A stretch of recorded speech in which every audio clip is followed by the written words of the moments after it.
Welcome to the InnovaBuzz podcast, where our job is to help you build visibility, professional credibility, and connection with your ideal client by putting the human at the centre of innovative marketing, so you can build and strengthen an engaging, enduring relationship with your ideal clients. I'm Jürgen Strauss from InnovaBuzz, and I'm honoured that you're here with me.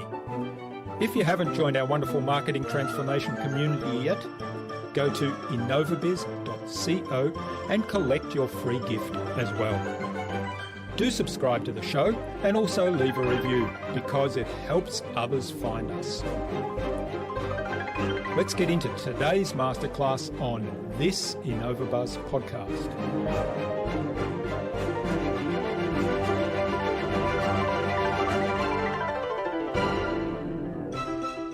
This is a time when we are being asked to isolate ourselves, and things will go back, but slowly. Maybe they won't ever go back completely.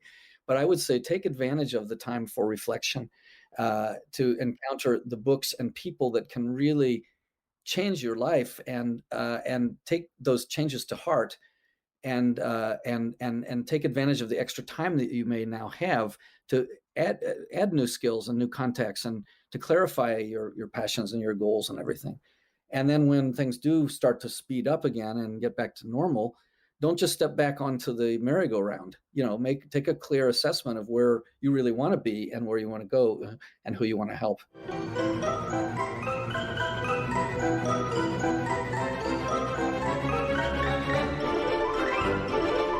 Welcome back. I hope your week's been awesome so far. Now, if you haven't listened yet to my recent conversations with Andrew Barnes of the 4-Day Workweek and Mariana Norton, marketing strategist and business consultant, then check them out after you've listened to today's conversation. Today, I'm really excited to have on the InnovaBuzz podcast as my guest, Will Reed, who is a Japanologist with over 4 decades of experience in Japan and an in-depth knowledge of the Japanese language and culture. He's dedicated to bridging the language and cultural gap to make accessible the ways of practical wisdom in Japanese Budo and traditional arts. Will is Professor of Japan Studies at the International College of Liberal Arts at Yamanashi Gakuin University, where he teaches to Japanese and international students from over 30 countries. His focus is coaching and training in application of Aikido and Renaissance Samurai principles to idea generation, to speaking and personal branding in a business environment. Will is the author of several books in English on Aikido and Shodo and has written a number of books in Japanese, including 2 of which became #1 bestsellers on Amazon in Japan. One on the art of world-class presentations and the other on mind mapping and creativity. Will is also a weekly commentator on Japanese television and radio. He has appeared in several documentaries as a navigator on samurai code and culture, including the Aizu Samurai. In our discussion today, Will talk to me about his passion process to help you get clarity, focus on the right activities, serve and profit from your passion. He shared with us some lessons from the martial art Aikido to business and life, particularly the alignment of head, heart and body, and why the always be learning motto is such a powerful mantra. Without further ado then, let's fly into the hive and get the buzz from Will Reed.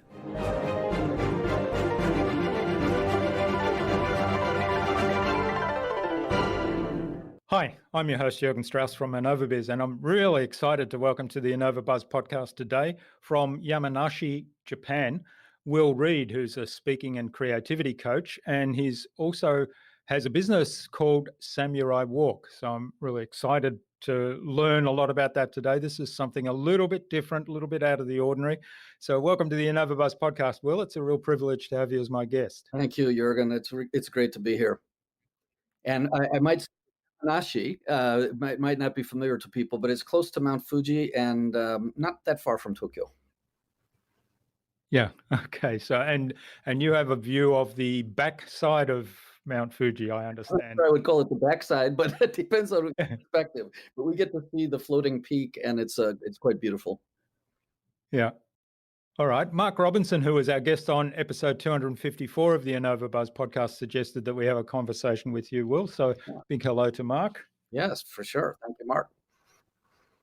Now, you've got a really interesting story. You've spent most of your life now, I think, in Japan, and you found a passion for Aikido, and now you spend a lot of your time coaching and training in application of Aikido and what you call Renaissance Samurai principles to business, essentially, to idea generation, to speaking, to personal branding, and to everything in the business environment.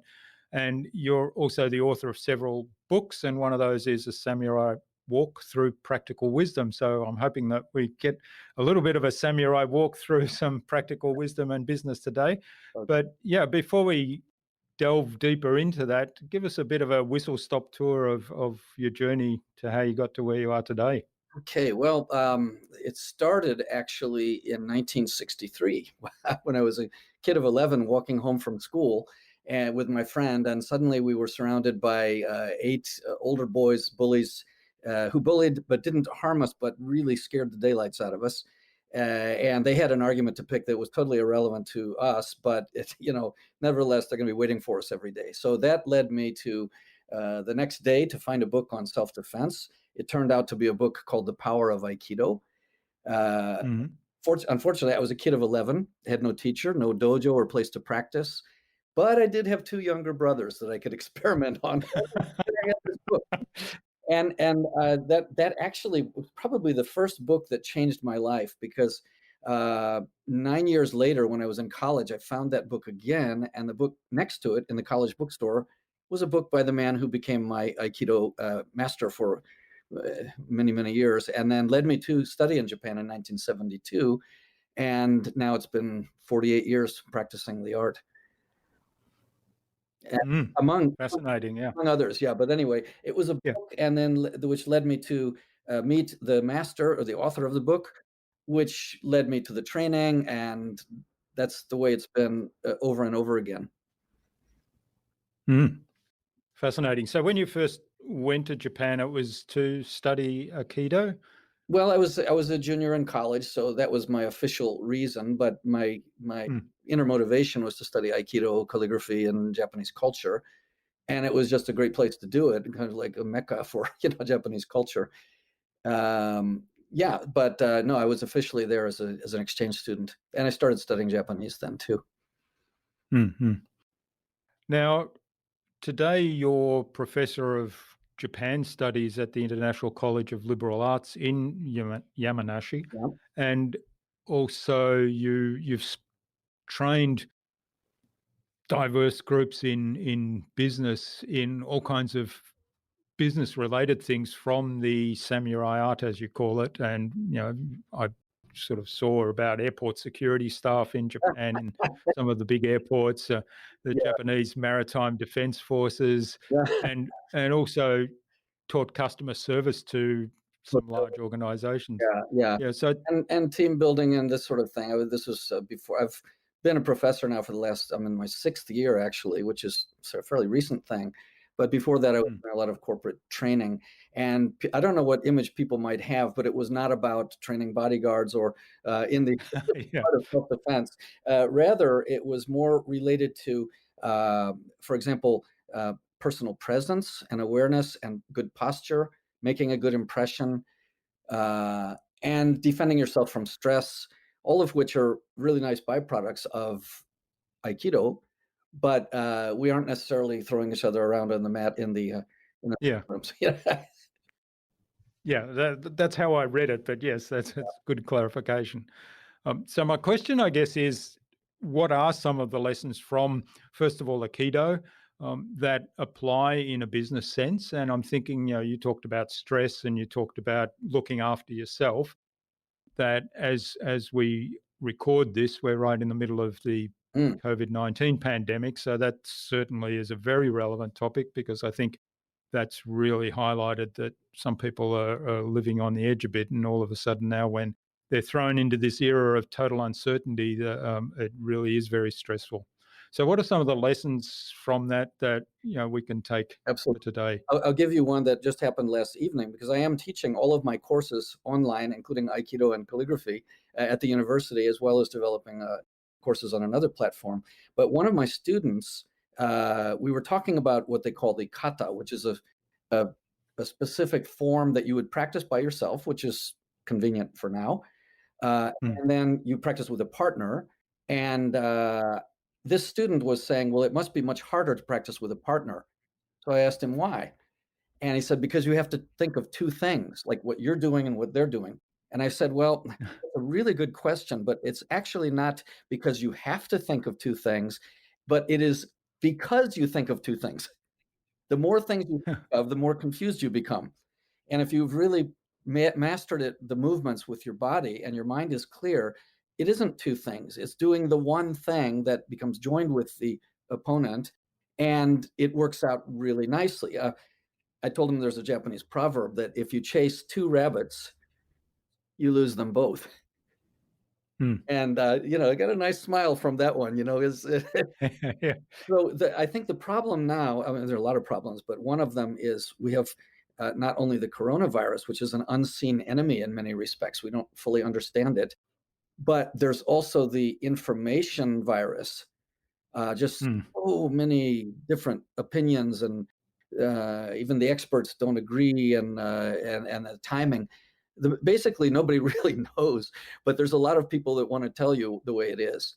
And if you listen Yeah. too much to that, what happens is your mind gets very, very confused.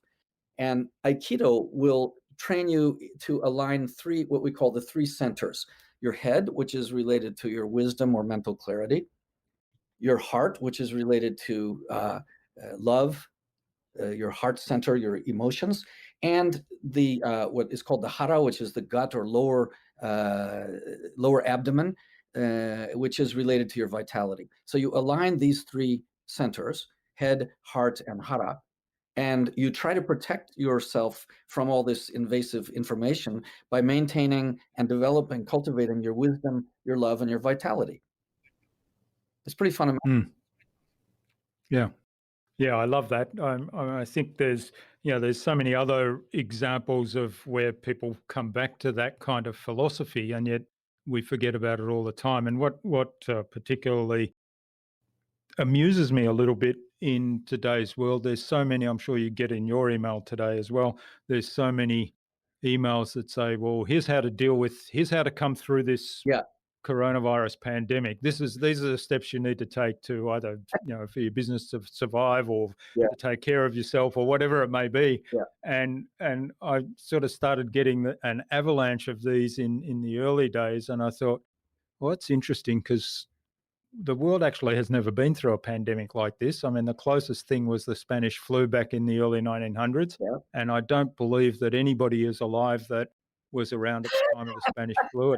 Sure. At least not anybody that would have been, an adult and consciously aware of what was going on. And also, the early 1900s was quite a different time to what we have now with the information age and everything. Indeed. So I sort of have to laugh over the tone of some of those because it's like, well, we know what to do, Mm. but this is actually nobody's ever been through this before. So everybody's really just making it up Yeah, as they go along. no, you're exactly right. And the thing is, there are two in Japanese aesthetics. This was, I think, something that came from Basho, the haiku master. He said that the balance of a haiku is fueki ryuko, which is basically the unchanging juxtaposed against the changing. So you'd have the moon, which is always steady, and in front of it you'd have a crow on a branch, which is about to fly. So you always have the two things juxtaposed in our world. And yes, there's the rapidly changing things, and you can get caught up in that. But there's also the unchanging, the principles that can be our guideline. So to find there's another great proverb: to learn something new from the old. So Mm. not to go back to say what happened and how did they deal with the Spanish flu, but more proverbial wisdom and and Yeah. and that sometimes resurfaces in times of rapid change. Saying that's pretty profound stuff, it Mm. just sounded like a fortune cookie before, but wow. Yeah, yeah. Yeah, well, some of those things in the fortune cookies, if you actually kind of ask a lot of questions and dig down Yeah, deeper and have conversations around them, they yeah, can lead to some interesting observations or interesting insights. yeah, And I think somewhere along the line, I guess that's where those three word yeah. sayings came from. They were born somewhere. Yeah, yeah. Well, a lot of them came from Confucius and early Chinese philosophers, and they've just Mm. retained. And of course, the fortune cookies are often translated very poorly. Wise man squeeze tomato, foolish man squeeze penny. It's like Yeah. okay, probably more poetic in the original. Yeah.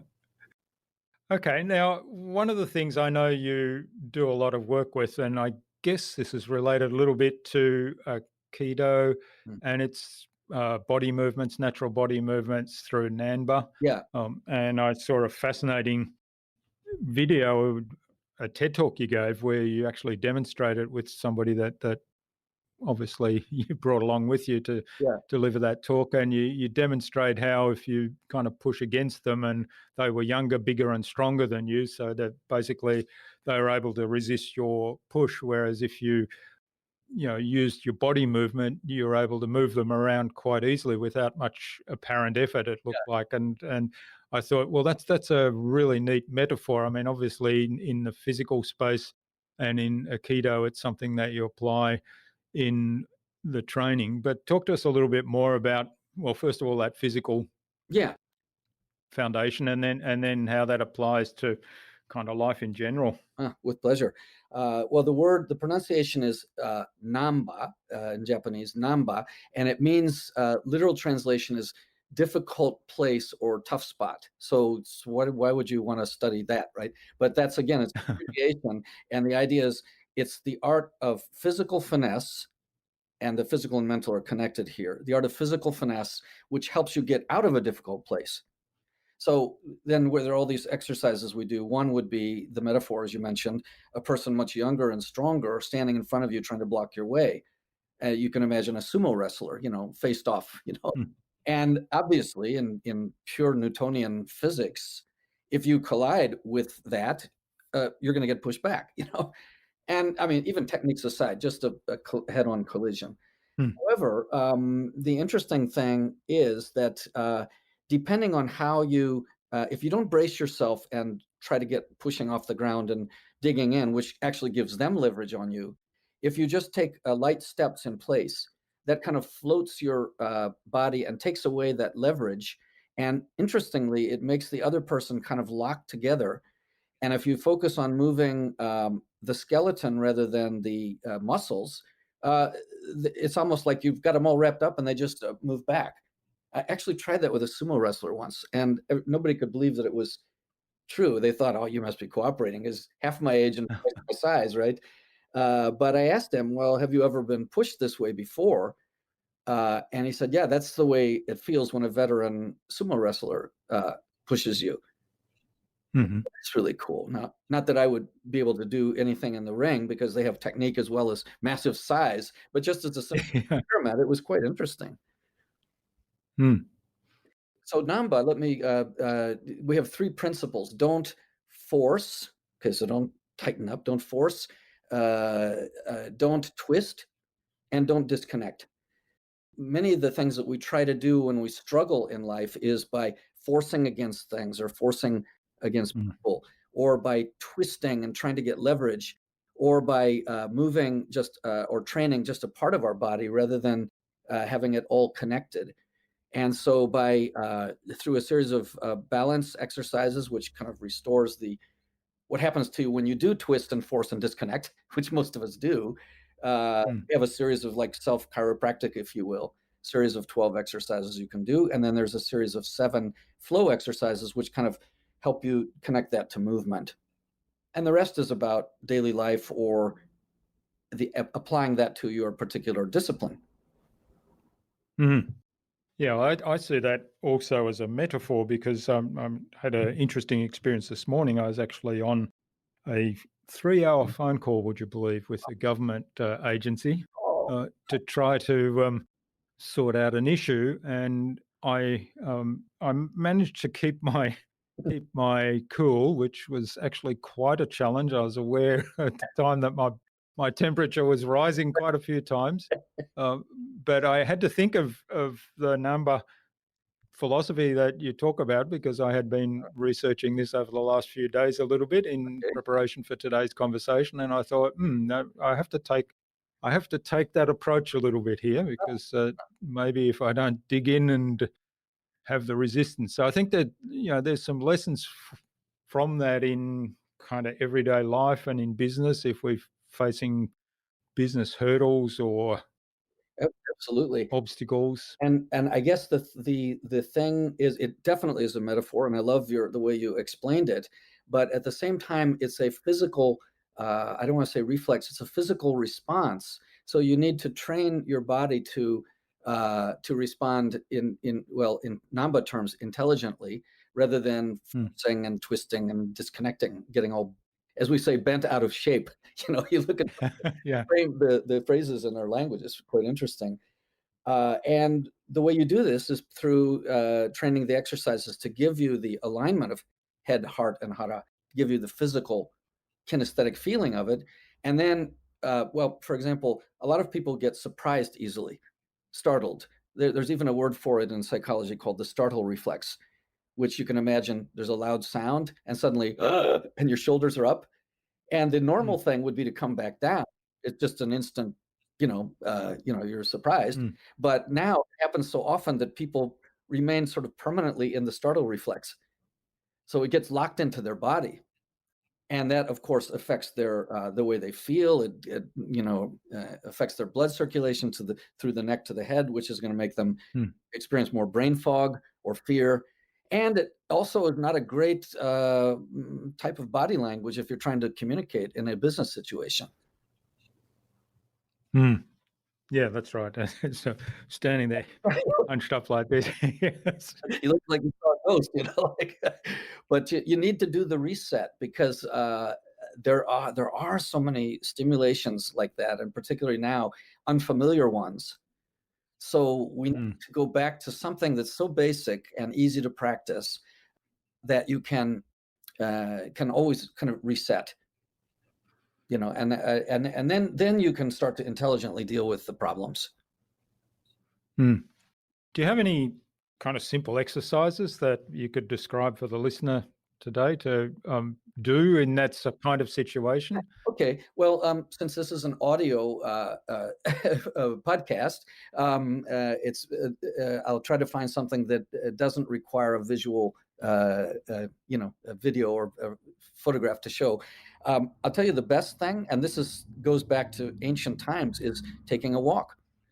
Mm, Even your dog will experience stress unless you take him or her for a walk. And it is yeah. something. I mean, we live so much of a sedentary life, Jurgen. And they, especially now, stay at home, which is a good idea, social isolation. But if you think about, how many steps did I take today? I mean, the Mm, conventional wisdom is 10,000 steps, which could be, 90 minutes or more. And probably you didn't walk 90 minutes in a typical day. And then you get used to that, and so you settle into the sedentary life, which actually, and I went into this in my TED Talk. I actually did two, one in Japan, in Japanese with English subtitles, and the other in Norway yeah, yeah. in English, but which I think is the one that you watched. But the medical authorities have been saying now for several years that sitting is the new smoking. So if you're sitting Mm, down like 8 hours a day, which is pretty easy to do, you are risking, you're putting your health at risk. So I would say take a walk, but that doesn't sound like an exercise, right? So one of the exercises though that we do is that's actually called Namba walking, and the exercise is Namba walking in place, which I would recommend. You're not making any forward progress. You're walking in place, but the main thing is keep your shoulders level. Don't like go up and down when you walk. So what that does is it ensures that you are connecting more with your lower center, and you're actually exercising the bones in the like the sacrum and the iliac, which is the two bones on either side. So there's actually a joint there called the sacroiliac joint that connects the two. And by doing that, by not moving your shoulders up and down and not rocking side to side, and you can actually move your arms sort of with it. So when you take a step on the right, you move your right arm down. You take a step on the left, you move your left arm down. So it's just like walking in place. And then when you actually apply that to walking, you will lean forward a little bit. And the main difference between Namba walking and ordinary walking is the first thing to move is the lower center, the lower abdomen, not the foot. And what a lot of people do is they move their foot first before anything else, and they take too big of a step. So in order to keep balance, their body has to twist, and you're swinging your arms, and it looks like, wow, really lots of energy, but in fact, it's quite exhausting. So we train how to walk without twisting, how to walk without kicking off the ground, kind of gliding along. Yeah, it's, but I would say walking in place and even just taking a normal walk is going to be a really good strategy for now. Yeah. It's funny you mentioned the dog, because we were having, I was recording a podcast that I do with a client. So I'm on the podcast with him. We have a conversation. And of course, we're doing it remotely now. We used to do it in person. And he, yesterday afternoon, sort of late in the afternoon, he said, the dogs outside started barking because it's time for his walk. and we're actually talking about his animals in the, like, self-care was the topic. I think we were talking about his animals in the office, because now he's not getting any visitors, so he has his animals in there all the time. And the dog started barking. So I said, well, we'll use that just so the listener knows that your story is true. And there's the dog saying, I'm here. Yeah, I'm here and I want to walk. Yeah, that's right. I want to walk. All right. Now, I did actually watch the Japanese TED Talk as well with the subtitles, and I was very impressed.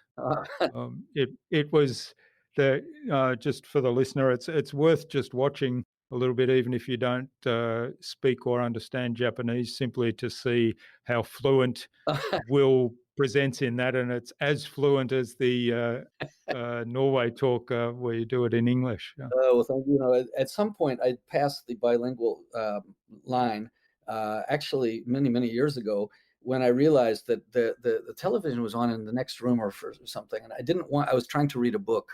I was trying to shut it out, and I couldn't. I didn't have to reach out and try to understand what was being said, which I had up until that time. It was just without any translation, and it was seriously annoying because I couldn't read what I was like. I thought, wait a minute, this is actually a sign of progress. And the funny thing now is my Japanese friends, who I usually speak Japanese with, I'll pick up the phone speaking English, and they're like, the startle reflex is back. It's like, your English is so good. Where did you, it's like,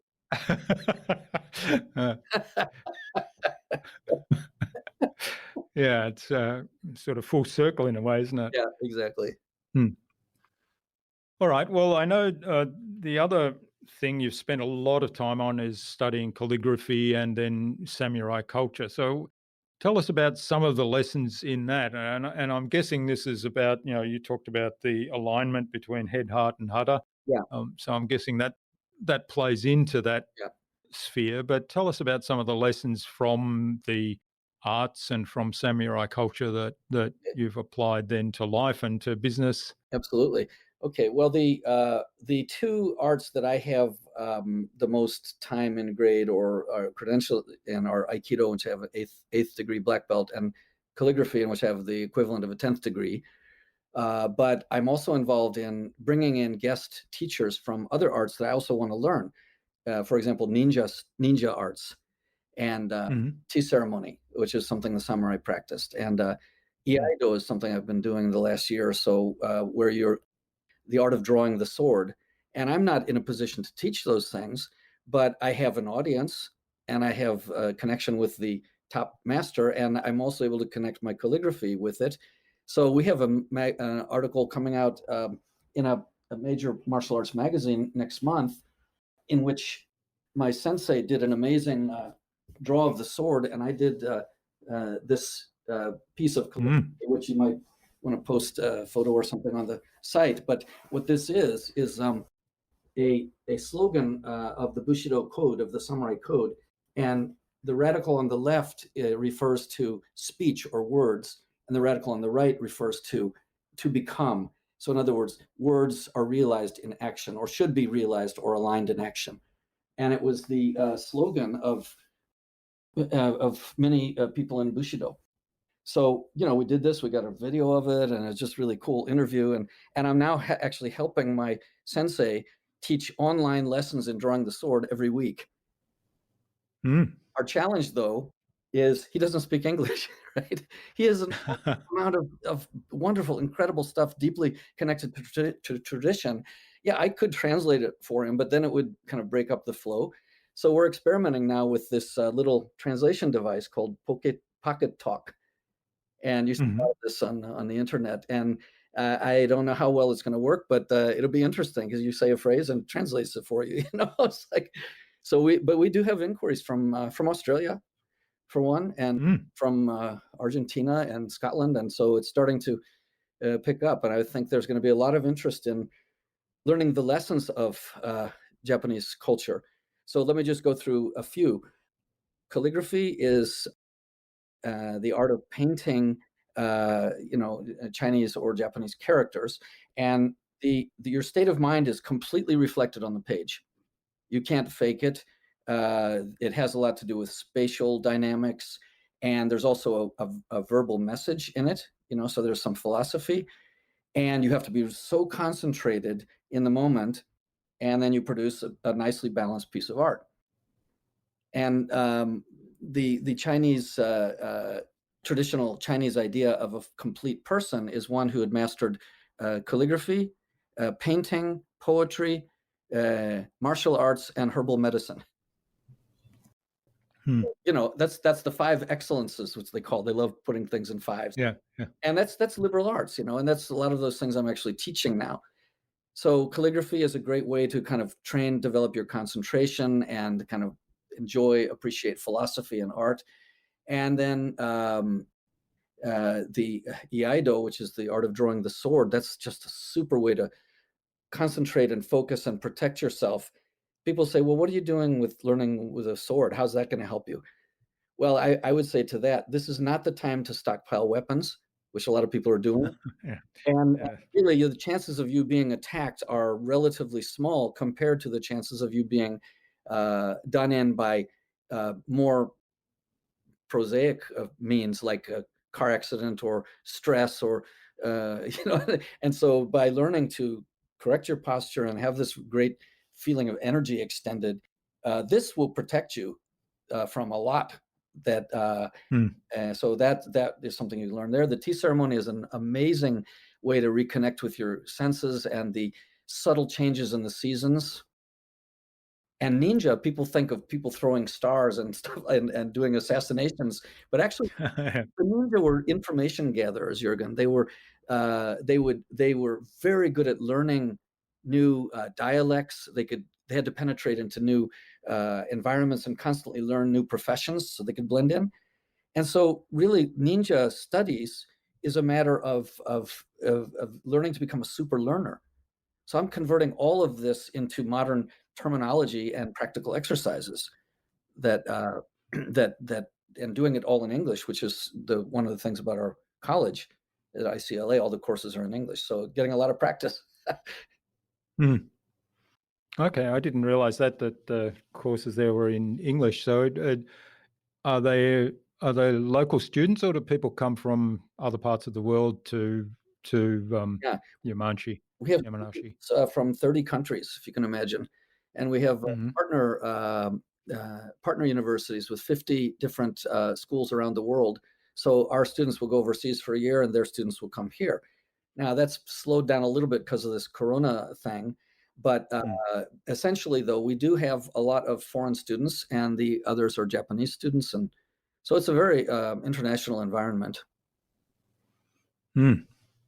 Yeah, that's really interesting. I think there are so many just amazing and unique things in the Japanese culture that I've always been fascinated by. I remember reading Shogun and being Ah, the James Clavell novel and being totally kind of mesmerized by that because he does go into a lot of the cultural aspects. And whilst it's a very, it's a story of political intrigue, yeah, yeah. but at the same time, it delves into, Mm, why are certain things done in certain ways and the cultural background mm. that has, and I was sort of always fascinated by it, and because it's so different to Yeah, yeah. the Western culture and Western philosophy.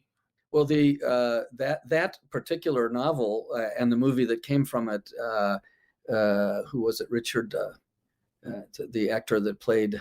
Yeah, yeah, the Well, yeah, Bill Adams was a historical figure, and the actor that mm, played that, that's a historical thing that was the beginning of the Tokugawa period. And they changed the names, but it was basically a reenactment of some real historical events. And that was the beginning of what we think of as a samurai, although they had been around before. mm, The other movie that's very famous is Last Samurai, which was a story of the end of the samurai period, mm, or the modernization, with Tom Cruise. And they also have yeah, historical. That was filmed in New Zealand, by the way, but there mm, were historical errors in there, but it was also based on real events. So it's kind of fun to know the history and the traditions, and then also see the Hollywood versions. And yeah, yeah, yeah, yeah. I think I can't remember the Last Samurai. I think was to me, my recollection of it. It's a while since I've seen it, but my recollection of that one was it was a little Americanized, yeah, whereas the certainly the novel, the book by James Clavell ah, seemed to be mm, kind of, well, I guess, you're reading, so you can imagine into it yeah, what you will. Your imagination is pretty free to do what it wants to do. But the movie was quite interesting too. It was mm. yeah, I can't remember the guy's name. Richard. He played the Richard Chamberlain, yeah, that's it, Richard Chamberlain. I was just going to say he played the fugitive in the TV series for many years. That's the connection I make. yeah, yes, indeed, Yeah. yeah. Well, another All right. is this passion, like this what it's okay, I have my own passions, which would include calligraphy, Namba, creating online courses, books, teaching, this kind of thing. But also that's the passion practice for me, but also the passion process.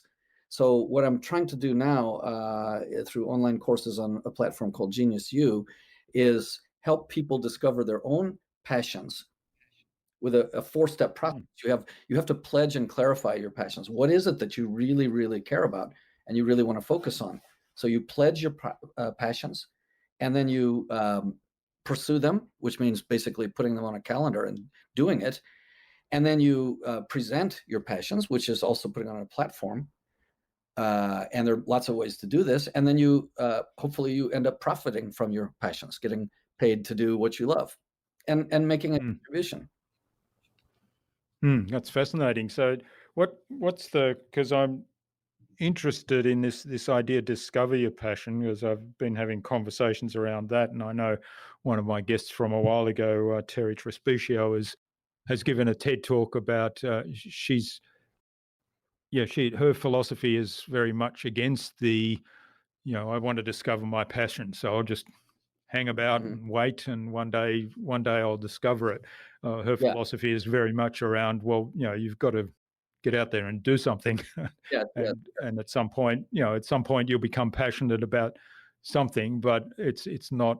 yeah. There's not something that's magical out there. So what's your approach to that, and how do you sort of start off with Okay. the finding your passion idea, if we call it that? Yeah. Well, there's a something called the Passion Test. It was developed by Janet Atwood, New York Times bestseller, and essentially, and also on Genius U, we have a platform where you compare two things. Which would you choose? And then they come up on the software. They come up one against the other, and then you end up with We start with a list of 10, maybe, and then you uh, narrow it down to 5.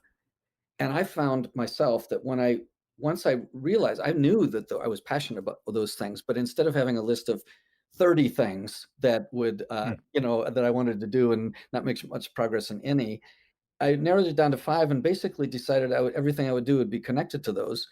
And after that, things just started happening, especially in the top passions, just because of your focus. And when you're focused, Mm. then people see that more and you're not giving such confused messages. I mean, even after I decided that calligraphy was my top passion, almost within the same month, I got an offer to do an exhibit in the Yamanashi Central Bank headquarters, in their lobby. And I'd never done my own exhibition, but they just came to me, oh, all your works, and I'm also Mm. a television commentator, so they promoted it.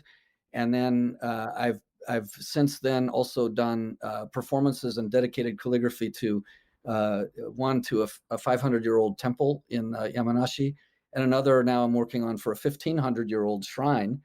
So this is just such an honor to have my work on permanent display there.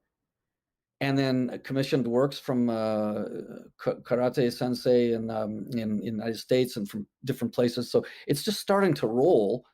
And I don't know why that didn't happen before. The only difference is that I was really focusing on it. And Mm. once Yeah. you've determined what your passions are, you have to ask yourself, are you really living those at a high level? And it might be no. You can scale yourself from 0 to 10, and you might have a real strong passion and you're actually only doing it at a level of 2. Well, what do you do about that? You start taking action. And maybe that connects with what the lady you were talking about was. You have to take some action.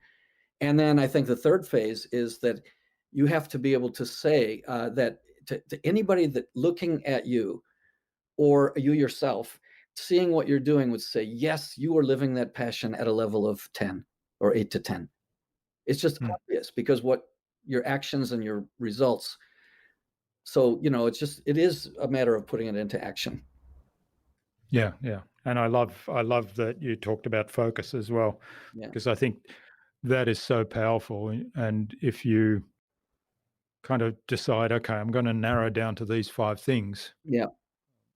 and I think there's a big business lesson in that as well, because as entrepreneurs, we all have hundreds of ideas every day. Some people have lots more than that, and so you're kind of running around Yeah. chasing the 100 rabbits, if you like, and Yeah, for sure. you never catch any. Or even like you're excited about your idea, but maybe it's premature. It's a great idea. It's just the time hasn't come. Although time's Mm. speeding up now, so maybe you don't have to wait as long as you used to. Or you're in love with your idea and it isn't necessarily, it's what you want, but it's not what your customer wants. So you do have Mm. to tweak it and pay attention to, finding out what they need, and you're really focusing on solving a problem through your passion rather than just, oh, this is the greatest thing, you got to try it. Mm. Yeah, that's right. That is a really important point. What problem do you solve Yeah. through that passion, particularly? I mean, you can follow a passion for yourself as long as you're really clear. That's what I'm doing it for. Yeah. It's simply for self satisfaction and self fulfillment. But the moment you start to share it with others, then it's got to be of value to them. Yeah. And you don't want to compromise your value. There's an interesting samurai concept here that might be relevant. The word for passion in Japanese is called jounetsu, which literally means heated up emotions. So, hot feelings. That's the passion, and then, but it's usually a personal thing. I want this, or I want that person, or I want this achievement, or it's about yourself. And then the higher level is considered to be a mission. And the word for mission in Japanese is called kokorozashi, and it's written with 2 parts to the character. The first is samurai, and below that, mind. So the samurai mind is really a mission. And that is Mhm. public. That is a public component. You're wanting to help others. Not that you're sacrificing yourself, but your primary motivation is to help others. Mm. So and it wasn't just the samurai. The tradesmen in the Tokugawa period had a thing called sampo yoshi, good in 3 directions. It's good for you, you make money. It's good for your customer, It's a good product, or it helps them, and it's good for the environment or for society. Mm. And I would add one dimension to that. It's good for your ancestors and it's good for your descendants. So you put the time dimension on it. Good in 4 directions. Yeah, yeah. Yeah, yeah, I love that. Yeah. One of the things we talk about a lot in our work with NLP is we talk about uh, good for self, good for others, and good for the greater good. So that Oh, well, kind of that's exactly covers the a same. lot of that. Yeah, yeah. Exactly it. Yeah. Yeah. Hmm. And then you add to the good the people that came before you, who you honor, Yeah, yeah. people who come after. Add the time Mm. dimension. Yep. Great. Well, this is absolutely fascinating. That the other one I thought that might be worth you giving some insights into, which was your three sales logo. Ah, okay. Yeah. Yeah. So, okay, so the one on my website, right? Well, the Mm. logo, okay, basically it's connected to mind, body, and the way you live, right? So again, it's about alignment. You could also connect to head, heart, and hara, as we spoke about. Yeah. So the idea is that 3 sails to the wind, and it's a samurai crest. They have a family crest that they would have on their clothing or on their flags, and would identify the clan. And they are such beautiful. Some of these are ancient. They go back to the 7th century, and but they look like really modern designs. They're so elegant and clean. And the one that you're referring to is a circle that shows big waves coming, and then a ship with 3 sails set to the wind and the waves. So this is how you overcome the waves of life. Is you need the alignment. You need the Mm. three things, which has a mental component and a physical component, and also a lifestyle or an action component, which is also part of the Namba. We even have something called the Namba diary, which is a set of questions you can ask yourself to make sure that you are aligned in each of those areas. And we use the 3. There's the Namba mind, and a quick example. Do you look at the sky? It's a simple question, and Mm. the answer for most people is no. And then Yeah. and I'll ask people, well, what do you see in the sky? And the standard answer is clouds or birds or airplane or something like that. But if you think about it, at night and even in the daytime, you just can't see it. But there are stars. You see everything. The entire universe is in the sky, but Yeah. you don't think about that. Or I had my calligraphy students once trying to paint images with ink with a brush. And I said, okay, find a cloud, because it was nice autumn clouds out there. I said, find a cloud and get a really good impression, and then convey it with these strokes with the brush, and just see if you can create a good impression. And it didn't take that long. So they took maybe a couple of minutes, and go back and compare it to the clouds, see how good your likeness is.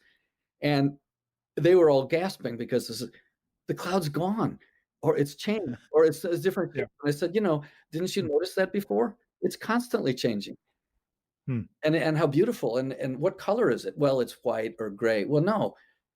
I remember the first time I went to Netherlands, the sky, the colors of the clouds. I mean, it's just like the Dutch masters painted. There are greens and Mm. blues, and it's such a fascinating thing. So to free your mind, you need to sometimes focus on things outside of yourself. And that in the Namba diary, we'd have dozens and dozens of questions, and that would be one. And then something for the body might be more, why are you hungry? That's a question people don't ask themselves. Oh, it's time to eat. Well, Yeah. no, maybe you're Yeah. eating too much, and so just maybe you're hungry just for some stimulation or some company. And maybe if you eat more slowly, then you will reconnect with your body and you won't eat as much. Uh, and then things about the lifestyle, are you walking? Are you moving? Just questions for self-reflection that you combine then with the exercises. And it's a fairly easy discipline to implement. So, get back in touch with yourself and with nature and with other people. Mm. Yeah, that's fascinating, and I think there's a lot in that in terms of what you said at the end there of getting more self-awareness, getting better in touch with yourself. Yeah. So yeah, wonderful. I could go on exploring these topics for ages, but I'm just aware of the time here, and I think it's probably a good point now to move on to the buzz, which is our Oh, no. innovation round, and it's for the listener who, you know, hopefully will benefit from your answers and tips from your experience, Oh, and be inspired to do something awesome as a result today. okay. Thank you. So, what do you think is the number one thing anyone needs to do to be more innovative? Um, yeah, I would say always be learning. Hmm. You got there's so many aspects to that, but the minute you think you know something, you kill all innovation. Yeah. Just I don't know, but I really want to find out. So curiosity should be your main drive. Always be learning. Hmm. Yeah, I love that. ABL, always be learning. I think it was it Einstein that said, "The more I learn, the more I realize I don't know, and the more I want to learn." It's kind of Everybody who reaches the top of their art, the founder of Aikido said the same thing. I'm just beginning, and he's like in his yeah, yeah, easy. yeah. Yeah. All right, wonderful.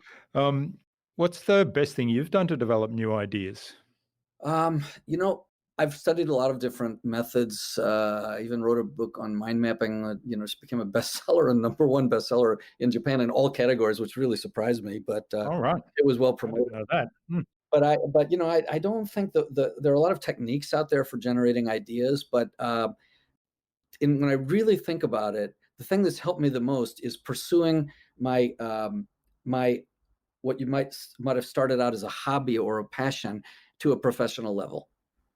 And the word Hmm. for that in Japanese is shumi. Now, the characters for shumi literally it's translated as hobby, but it's much more than that.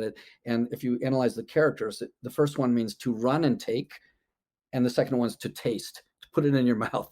So that's Hmm. something you're really passionate about. But the reason I started thinking about that is my advisor in college had an advisor when he was in college, and that was Edwin Reischauer, the former ambassador to Japan in the 1960s. And my professor studied with him at Harvard. I didn't go to Harvard, but I studied from my professor, and it was all about this shumi and how the Japanese take this so seriously. And that's the first question they ask: "What is your shumi? What is your passion?" But not just like something you do on the weekends, but Hmm. that's something you've actually pursued where you might have a downgrade or a black belt level, but it might be in flower arranging, or it might be in the game of Go or Japanese chess, of all these ranking systems, but to take it to that level. And the reason is that when you do that, you improve yourself, your perception, your senses so much that you find yourself open to ideas. Now you might be in a garden and or Japanese garden, and you see a rock and you say, "Oh, that looks like uh, a turtle," and turtles are a sign of long life or something. Or you might see patterns in the clouds, or you might have a dream that just sort of formulates into an image that somehow connects with what you've been doing in the day, and you get these great insights. So yeah, Hmm. that pursuing a shumi or a passion to a professional level has been my best source of ideas. Yeah, yeah, that's great. And also, like you were saying earlier, sometimes those things that you learn can be a metaphor for other areas of your life or business. Well, as a friend of mine, Dilip Mukherjee, he said, "Metaphors be with you." Yeah, I love it. Yeah. Yeah. Metaphors are great. Yeah. Do you have a Do you have a favorite resource that you use most often? Yeah, I do actually, and it's not the mind mapping. That's something I used to do, but it's something called the mandala chart, and to visualize a 3 by 3 matrix. And so you have a central square, and then it's surrounded by 8 squares. And the thing that you fill in images or words in this, and there's even software for it. But what this does is it enables you to simultaneously get the bird's eye view because you see the whole thing, or you can shift your focus to get the insect's eye view for detail, which is one of the squares, or you can kind of see how the squares might cross connect through the central theme, which is more of the fish's sensitivity for trends and changes. Actually, that's macroeconomics, and it was a professor at Tokyo University who actually used that analogy. You get the big picture and the details and the trends. And but you can use this. I actually wrote a column which ended up being 75 articles long for a site called activegarage.com. And the title of the series was Flexible Focus. So just lots and lots of ways to apply this in your life, and how to use the tool. And I mean, 75 articles. Yeah, no, it's a whole training course Yeah, in and of itself. yeah. Yeah, sounds fascinating because I think I mean, I'm a big fan of mind mapping. I've been doing it for as long as I can remember. Back in the early 1990s, I think I went to a presentation that Tony Buzan gave, and been doing it ever since. But I can see how the mandala chart is Well, it's taking that to a different level and approaching it from a slightly different viewpoint too. Well, mind mapping is good for expanding your ideas out, like think of vines growing in all directions or roots going in all directions. But when I used to teach it, I was licensed to be the master trainer for Japan, and students would bring me their really complicated mind maps and say, they want my evaluation, and I wasn't going to say it was good or bad. So my question to them was, can you look at what you've written, this mind map, for 1 minute, turn it upside down, and how much of it can you reproduce from memory? And generally, it's almost nothing, which made us say, that's a paper map. It's not a mind map, right? So the advantage of the mandala chart is that you're limited to the 9 frames. Now, theoretically, you could take one frame and expand it to another level of frame. But you get beyond 64, 8 times 8, that's pretty much limiting the capacity of your memory. But having this 9 frame thing that you can zero in at any level, it's just a lot easier to remember. All right. Well, we'll have a link to those in the show notes, and we'll explore that a little bit more. It's fascinating. Super. Now, what's the best way to keep a client on track, or maybe a student on track when you're working with them? That's a great question, and I face it every day because especially with also on clients working with projects. So what I do at the beginning is I ask them what they want to achieve or what they are expecting from the next step. You just start with, what do you want? What are you expecting, or what do you want at the beginning out of this next session or whatever we're going to do? And sometimes they don't know, but at least it's good to think about it. And then at the end, I always ask, what's your biggest takeaway?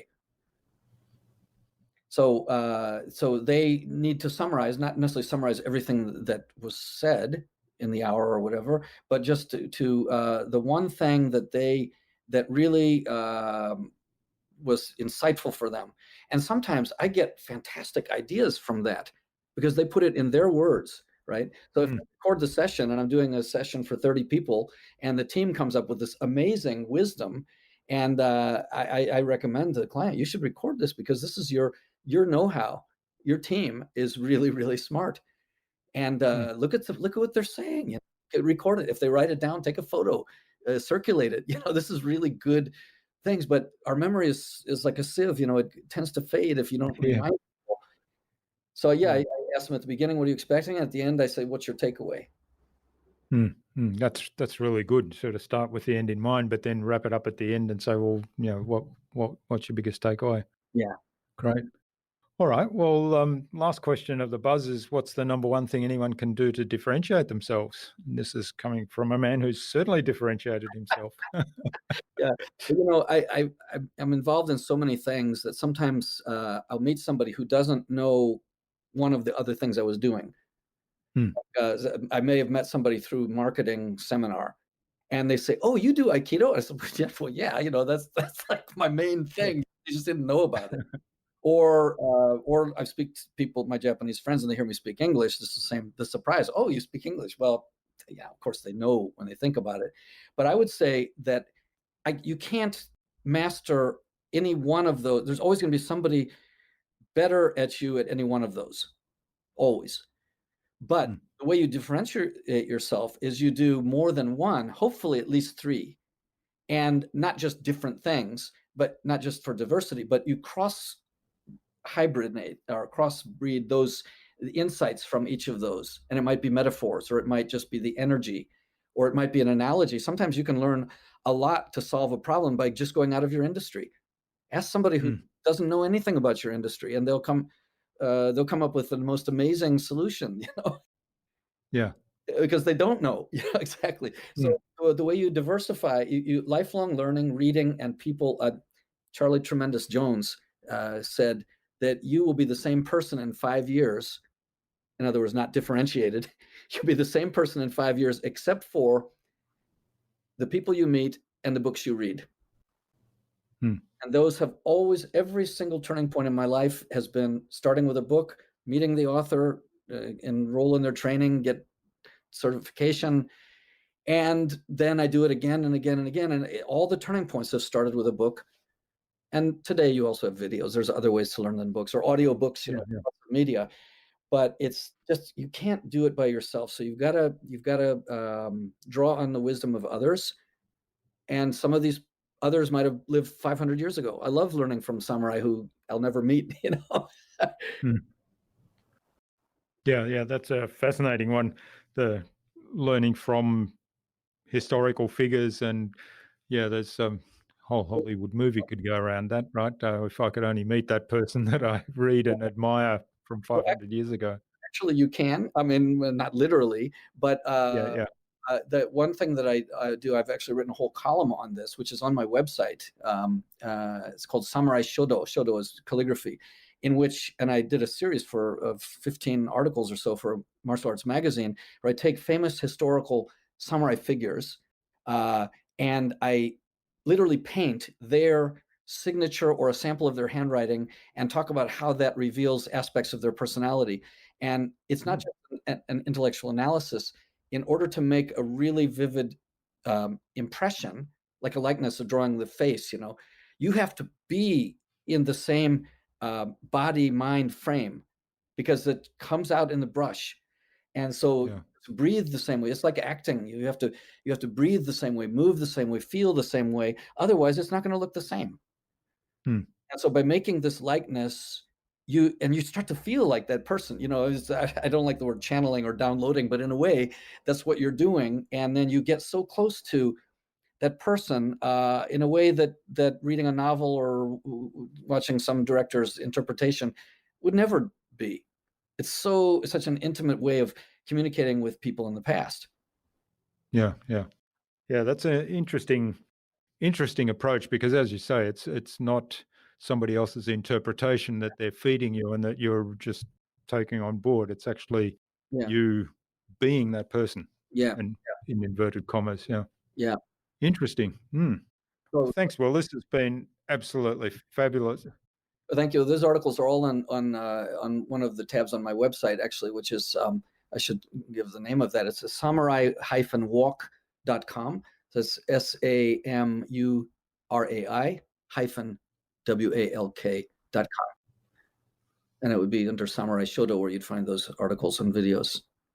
Excellent. Well, that was going to be my next question. Where can people find out more about you? And so are there other places where people can kind of find out more, or maybe even get in touch and say thank you for all the things you've shared with us today? Absolutely. Well, from my website, there are the contact my emails on there. There's a link to my YouTube channel. I've got a lot of videos in both English and Japanese, short videos, 5 minutes or so, on all kinds of aspects related to passion and some of the topics we've been talking about.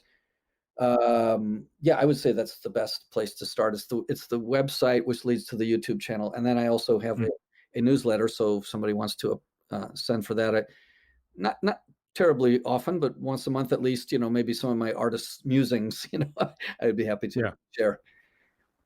And also you were telling me earlier you were looking at putting together, or you're looking at launching an online course fairly soon. Oh, absolutely. Namba for sure, and its applications. And this will probably be through the other platform that I mentioned, Genius U, which has lots and lots of entrepreneurial education, how to get through the current crisis, how to find your passions, your talents, your strengths, your purpose, really interesting assessments and coaching associated with all of that as well. All right. Well, we'll have links to all of that in the show notes. on the episode, and you've also got a little bit about the backstory that you told us early on with the bullies and how you Yeah, came to discover Aikido. You've got that in a manga cartoon, right? In both English and Japanese. yeah, yeah, yeah. The manga. Okay, well, what parting advice would you like to leave our listener today, Will? Well, I would say that this is a time when we are being asked to isolate ourselves, and things will go back, but slowly. Maybe they won't ever go back completely, but I would say take advantage of the time for reflection, to encounter the books and people that can really change your life, and take those changes to heart, and take advantage of the extra time that you may now have to add new skills and new contacts, and to clarify your passions and your goals and everything. And then when things do start to speed up again and get back to normal, don't just step back onto the merry-go-round. Take a clear assessment of where you really want to be and where you want to go, and who you want to help. Yeah, so it's this whole disruptive nature of what's happened to the entire world right now is a great opportunity, isn't it, to kind of take stock and say, well, where do I want the journey to go Mm, next mm. when I'm fully in control again? Yeah, and not just for Mm. individuals, but for companies too. Maybe you were a restaurant, and you were so busy serving meals that you didn't think about the fact that takeout service might be a whole new thing that you could do. Mm. A friend of mine told me about a restaurant in the UK that suddenly nobody is coming anywhere, but they have loyal fans, but they're not allowed, or they don't want to go there. So they opened up an online cooking academy, sharing Mm. their recipes, and maintaining the loyalty. There's so many things that you can do, and once things go back to quote normal, you don't have to give up on those extra things that you've started. Yeah. Yeah, that's Yeah. right. I think that's actually a really wonderful example of how companies in this time can um, continue to serve their loyal patrons. And I think those companies that do that, that don't just say, well, throw their hands in the air and say, well, I can't have people come into the restaurant anymore, so I'm just going to shut and Yeah. lay low until this is all over. I think they may find themselves without patrons later on. I interviewed a man yesterday for the local radio thing, who has a restaurant he's had for 30 years, which serves natural food, and it's really, really good. But half of his business was already what they call bento, or takeout lunch boxes. Mm. And now that's all of his business. But thankfully, he's got a leg to stand on, right? So Mm. he's okay. And then when people are safe to come back to the restaurant, that will also be there. Yeah. But it's never too late to start. But you have to stay in touch with people and provide what they Mm. and Yeah, want. that's the important thing. Stay in touch and know what they want and identify those opportunities if they're different to what your traditional business model is. Yeah, yeah. Okay, and finally then, Will, who would you like me to interview on a future InnovaBuzz podcast and why? Okay, well, definitely. Of course, I'm going to recommend one of my mentors, right? And Yeah, his yeah. name is Craig Valentine. He was the 1999 world champion of public speaking in Toastmasters, and he's ever since he's been just doing awesome content on what is called world-class speaking. He has a Craig Valentine Academy with all kinds of wonderful tools, and I'm now collaborating to build a course with him for doing this sort of thing online. So Mm, Valentine would be a great person to connect with. wonderful. Well, we'll get an introduction to Craig from you and look forward to really having a in-depth conversation with him. I'll have to go and find his Toastmasters speech from So, that yeah, competition. I'm sure there's a I'm lot sure that'll be online. of course. Yeah. And Well, yeah, as a Toastmaster myself, I've sort oh, of okay. keen to really see Well, how the masters do it. Speak and Prosper Academy is his sort of main site, but he's fabulous. And Mm. and how to draw out humor in your. You don't have to be a comedian, but if you're Yeah, funny, people really appreciate it. If you're trying to be a comedian, you got to really perform. But if yeah, you're yeah. That's right. you have a That's really hard. lighthearted, yeah. Mm. Wonderful. Well, thanks so much for sharing your time and your insights with us so generously today. Well, I've really enjoyed this. It's been absolutely fascinating. I think we have to get you back again in a little while to talk some more and dig deeper into one or two of these aspects. But it certainly was fun, and I hope you enjoyed it too. And I wish you all the best for the future, and let's keep in touch. Thank you, Jürgen. The pleasure was mine. Thanks.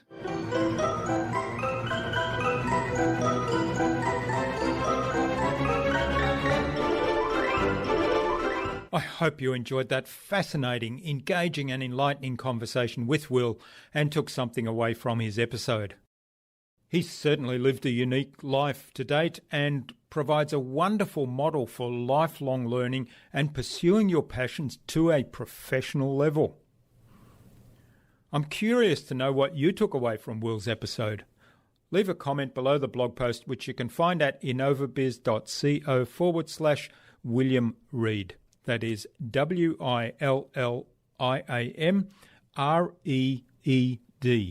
All lowercase, all one word, innovabiz.co/William Reed. You'll also find contact information for getting in touch with Will there, as well as links to the Samurai Walk website, his extensive YouTube channel, his TEDx talks, and the other resources we spoke about in our conversation today. Will suggested we have a conversation with Craig Valentine of the Speak and Prosper Academy on a future InnovaBuzz podcast episode. So, Craig, keep an eye on your inbox for an invitation from us to the InnovaBuzz podcast, courtesy of Will Reed. Tune in again to the next episodes of the InnovaBuzz podcast, where we've got some more fantastic guests lined up, including marketing coach Charlie Wyman and copywriter Hayley Green. Thanks for listening to this episode. Make sure you subscribe to the show to be reminded of new episodes. It's free to subscribe. Leave a review if you like. Even if you don't like me, I'm okay with that. I'm asking you to leave a review because it helps other people find this show. Go to innovabiz.co to join our marketing transformation community and access a free gift my team and I made for you. It's the Marketing Master Mini Class. We want to give you everything you need to transform your marketing into a human-centered, relationship-focused growth engine. Until next time, I'm Jürgen Strauss from InnovaBiz. Remember, be awesome and keep innovating.